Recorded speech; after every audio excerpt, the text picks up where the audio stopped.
have at least 5 fighters confirmed kills and 1 large aircraft, which could be either an Elint aircraft or an AW&C aircraft, which was ahead of time. Then I'll cover something else. I'm not really prepared for that part.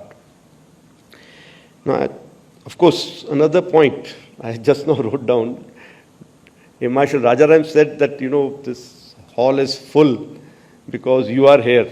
They all want to hear you. But, sir, I can see 50% are blues, and out of that, I think 80% are detailed to be here today. Having gone through their times, I understand everything.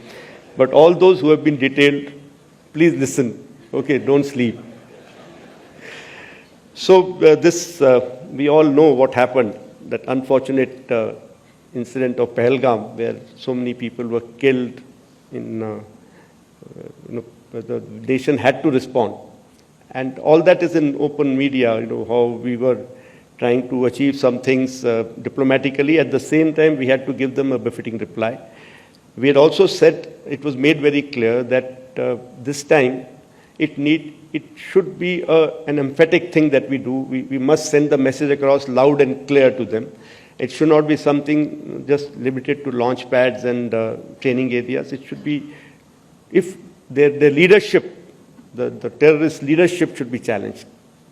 So we were all called in, and we discussed a few options. Then all the other agencies also joined in. And then we decided on those 9 targets. I don't know how clear it is here. From my angle, it's not looking very clear, the text part of it. Like you see, I can make it easier for you by the red dots that you see on the map were the 7 targets that were very close to the border and LC, and they were to be taken on by Army with their integral weapons. And those 2 blue dots, we've drawn them a little bigger. They were the 2 main headquarter buildings, that is Bahawalpur and Muridke, headquarter complexes, not buildings, that were to be taken on by Indian Air Force. So this was decided. Also, when I say taken on by Indian Air Force, that doesn't mean that only Indian Air Force was to work towards that. All of us were working together, including naval assets were involved in, their weapons were used in these areas. Their INT agencies were involved. And in the planning, we were all, the 3 services together, along with other agencies. So this plan was discussed.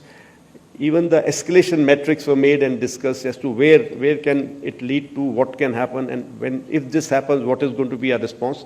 So it was a nicely planned out effort, and the date was decided. It was the 6th and 7th night, date and time, and it was decided based on weather, based on what pattern we were seeing across the border of their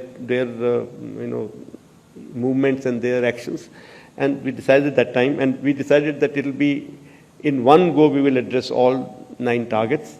And like I said, Air Force was targeting these to the border, so it was not that we could do something with small drones or weapons of small caliber. They were all nicely hardened structures. So we decided to go with long-range weapons to keep ourselves safe from their air defenses, but at the same time, accurate weapons to get the targets while not causing any other damage to the areas around.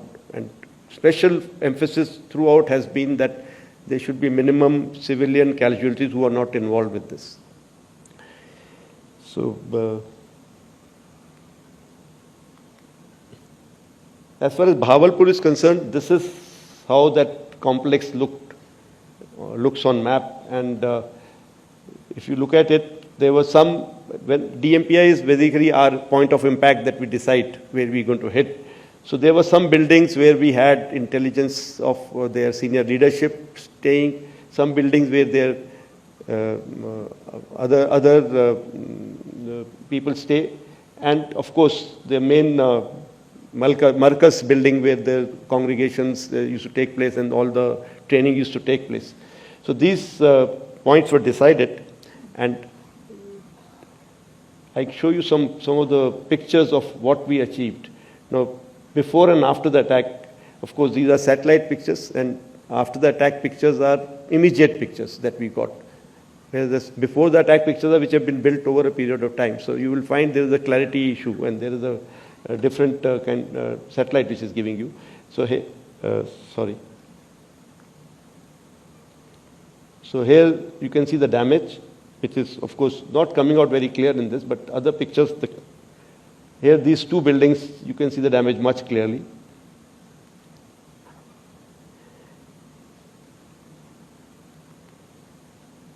Again, another big set of buildings, and you see the damage that is coming out. What I can show you here is there's hardly any collateral that you see. Of course, from that distance, it is not very easy to make out, but still all the adjacent buildings are fairly intact. The buildings that were targeted were based on intelligence. And this is the main building of theirs, where the weapons have gone in, and it's badly damaged. Now, one thing which was good this time was that not only did we have these satellite pictures, we also had a lot of input from the locals, media, which was giving us the inside pictures, because these were areas which were open to public kind of areas also. So there were a lot of people who were going in and out. So on the net, we could get pictures like this and videos like this. This is the same building that I just showed you. If you look at the damage that has been caused inside. It's all on the open net available. So I've also picked up from there.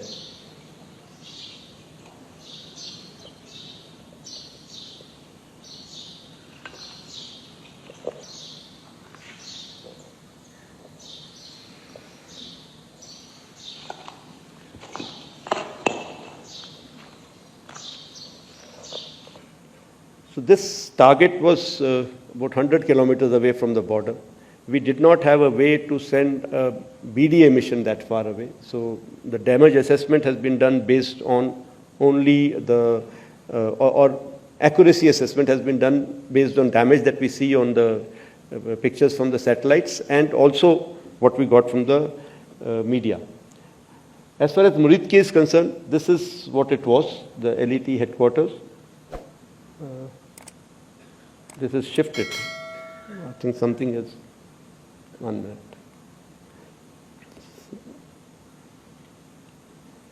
These are the two main these circles should be here on this building and this building, and these two things circles are in this area.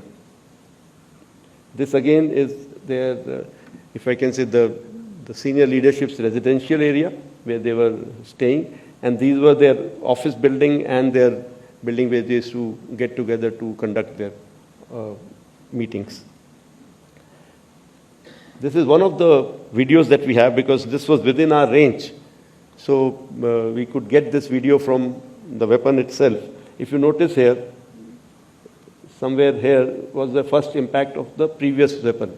And if you see the next one now, the video continues. You can see the smoke of the previous weapon somewhere here. And this weapon is for the main building, that big building that we see.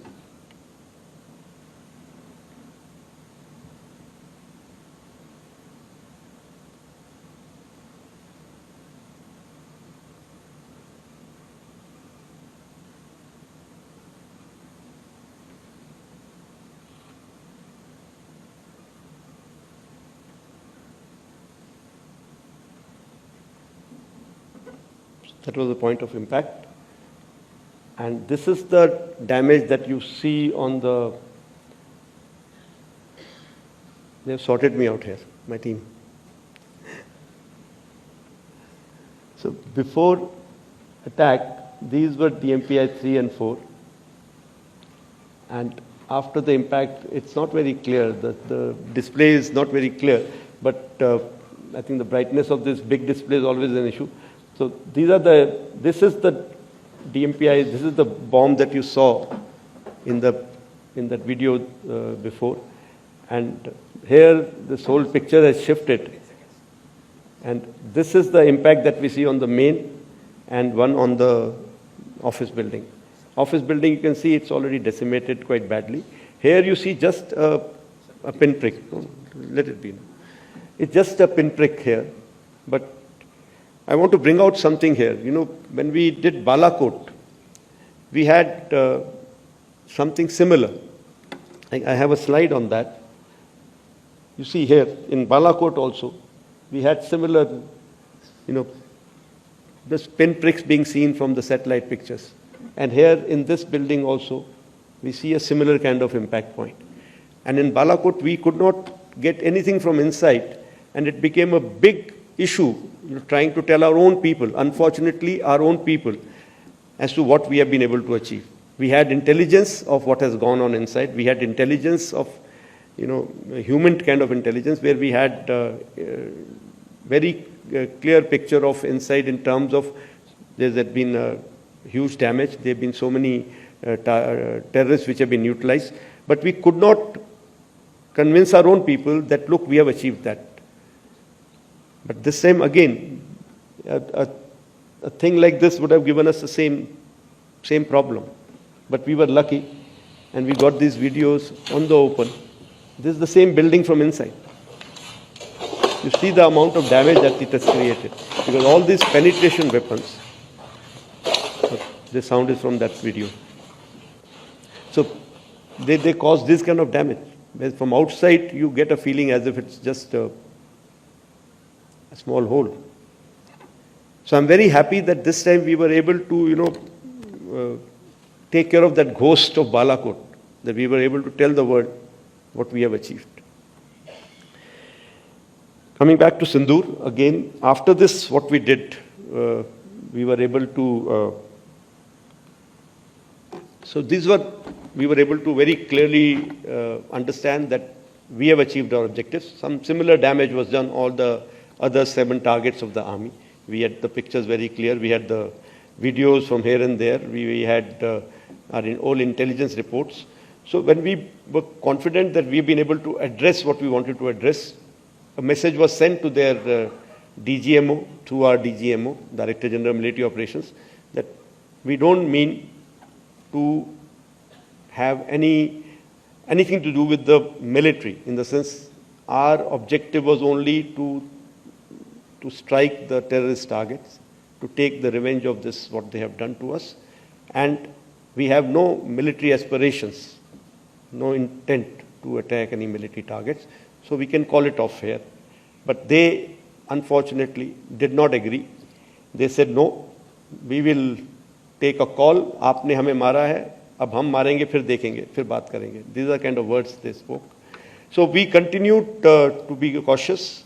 We knew they will do something. So that 7th, 8th night, if I can call it, 8th, 9th night, those 2 nights we had a lot of loiter munitions, drones, small-scale weapons, some drones which were basically to saturate our systems at many of our airfields and many of the army installations that were spotted. Of course, that created a little bit of panic in the public around. The public around started spotting even low Earth orbit satellites and reporting them as drones. So the number of drones multiplied. Just imagine if there's a LEO satellite, let's say 4 or 5 of them, which are being spotted in one part of the city. For them, it will appear it is towards the east, and that chap reports, I see 4 towards my east, or very close to me towards this direction, or right over me, or something like that. And same thing is reported by 5 more people in the same city, from different corners, because it's like everybody reporting, I've got 1 sun in my area, and we keep adding and say, oh, there are so many suns over there today. So that is what happened that night, those 2 nights. So a lot of reports that we got were even these reports, and it was becoming very difficult to filter out. But our local commanders did exceptionally well. They were able to take charge of the situation, and many of the actual ones were neutralized using our own anti-drone systems, using our own even anti-aircraft guns were used to neutralize some of those drones which came over us. And what happened was many of them were not weaponized, because when we realized that they were actually, either they were doing some kind of survey, or they wanted to saturate our system so that we can open our air defenses, open up our radars, and they can get some lint from us. There were few of them which were weaponized, and our anti-drone systems really worked very well, and we were able to get rid of, we were able to survive those attacks without a single damage to our any of the installations. And in response, we also sent our loiter munitions to some of their radar targets or SAGW targets which were close to our bases, close to our border.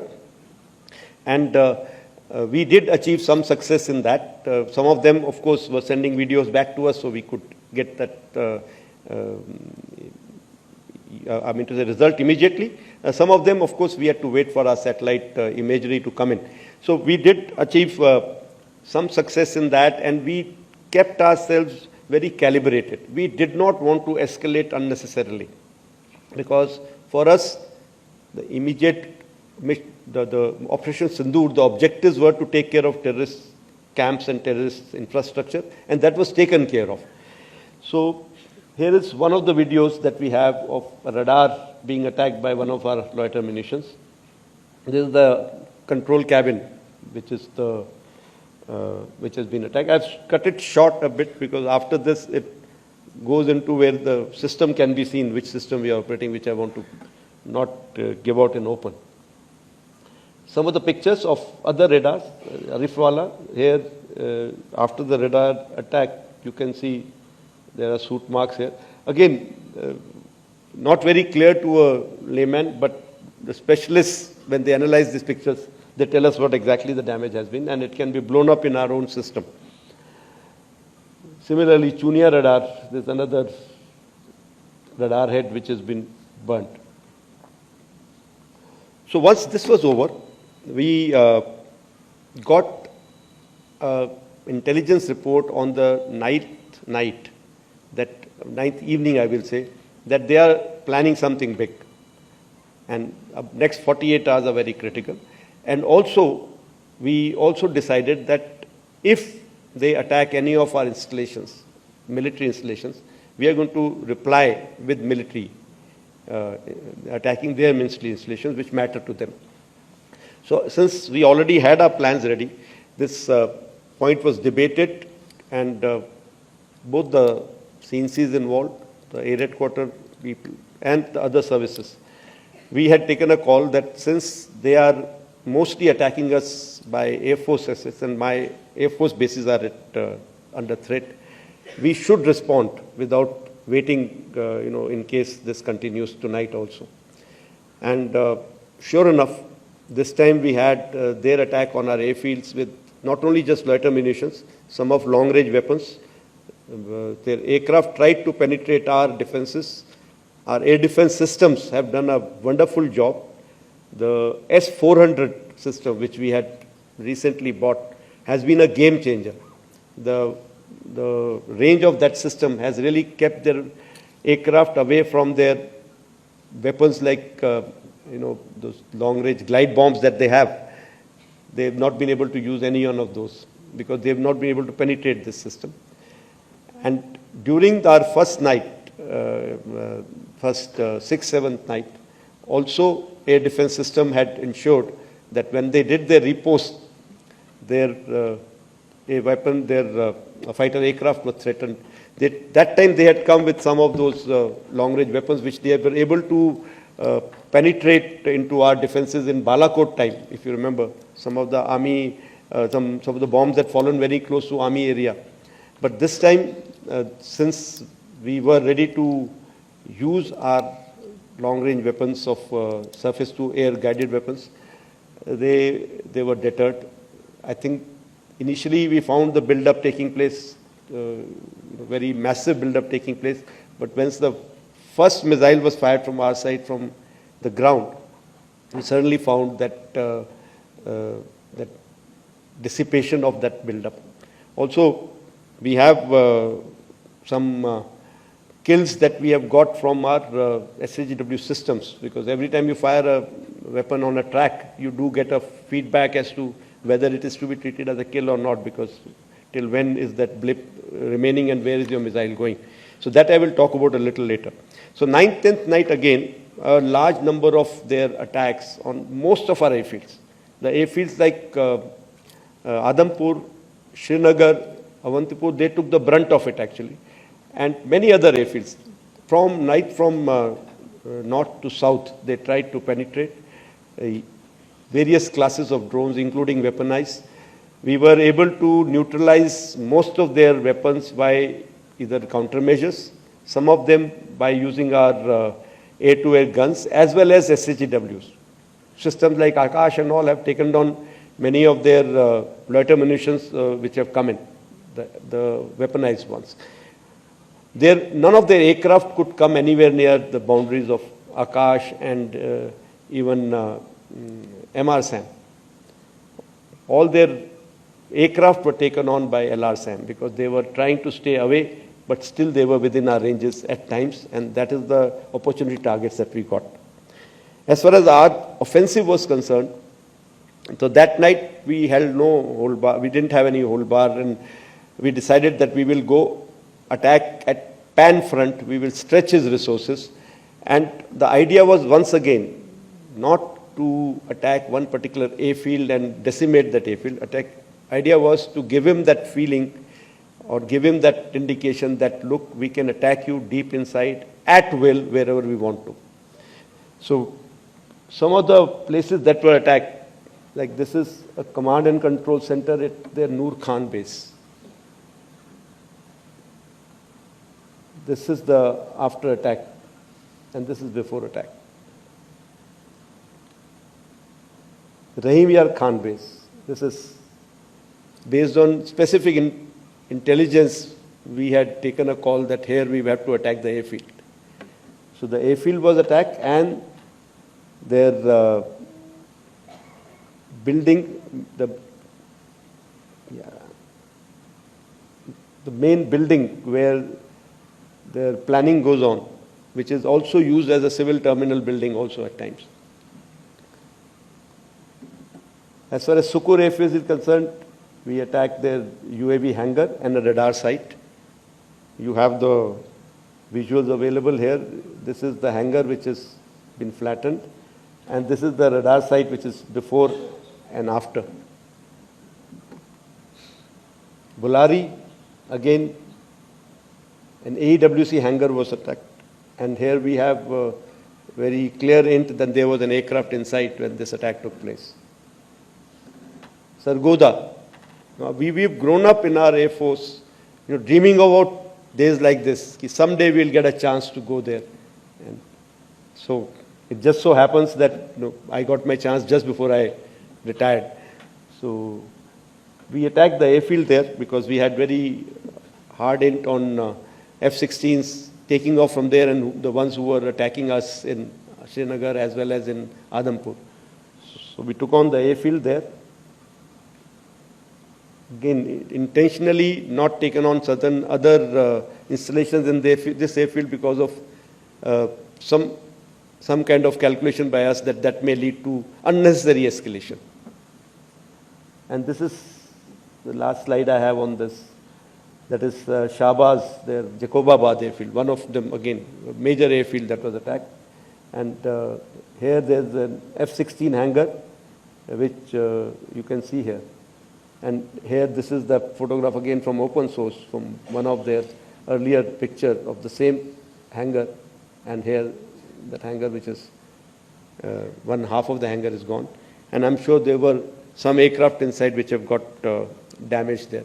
So if I can just sum it up, what we were able to get there at least 2 command and control centers in like Murid and Chaklala that I have shown you one of the pictures. At least 6 radars. Some of them big, some of them small. 2 SAGW system that is in Lahore and Okara. Then, of course, runway at Sargodha and Rahim Yar Khan. 3 hangars that we attacked. One was, of course, Sukur, the UAV hangar, the Bulari hangar of AW&C, and Jacobabad, the F-16 hangar. And we have indication of at least 1 AW&C in that AW&C hangar, and a few F-16s which were under maintenance there. apart from these, the SAGW systems, mostly from, I'm talking about fighter aircraft are from S-400.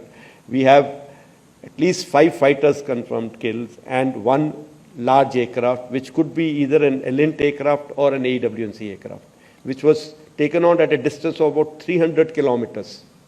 This is the actually largest ever recorded surface-to-air kill that we can talk about. And apart from, of course, this, there are a large number of UAVs, drones, some of their missiles which have fallen in our territory.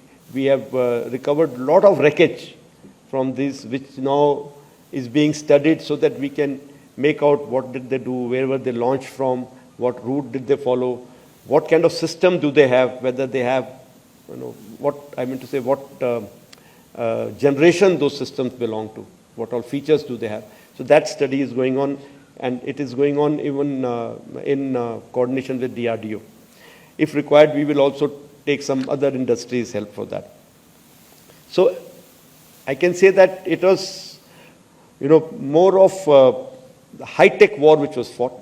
In about 88, 90 hours of war, we were able to achieve, so much of damage to a system that it was very clear in their mind that in this current situation, if they continue, they are going to continue paying for it more and more. So they have come forward and sent a message again through DGMO कि हम बात करना चाहते हैं, and which was accepted from our side. And when I say our side, it's not just the Air Force, it's the joint decision that was taken, and it was taken even at the highest level. Why was that accepted? There have been a lot of debates which are going on. I will touch about it a little during continue in my talk. So that actually brings me to the end of my slides. Now, I want to talk about something like, if I can say, what were the reasons for success? One, which I can think of, is that there was political will. I'm being very, very candid here, very open here, because I hear various versions of it. I think if I tell you something, people will have to believe, because I was there listening to everybody, attending every meeting. There was very clear political will, very clear directions which were given to us, and there were no kind of restrictions which were put on it. Many people have spoken somewhere. Unfortunately, everybody is speaking about it. कि कुछ ना कुछ मैं बोल दूंगा इस बारे में. So there have been talks about, was there any restriction? Were you kept constrained? If there were any constraints, they were self-made. We, the forces, decided what will be our rules of engagement. We, the forces, decided what will be the escalation ladder that we want to ride on. We decided how we want to control the escalation. So I want to make it very clear. There were no, I repeat, no restrictions on us. Full freedom was given to us to plan and execute. I must say that, that our attacks have been calibrated because we wanted to be mature about it. A little bit on that I'll come to later. There was synchronization between forces. All 4 of us, CDS, the 3 chiefs. I must say here that the post of CDS has made a difference there. He was there always to get us together, discuss things out, iron things out. Wherever required, we all used to go to the senior leadership and discuss things out.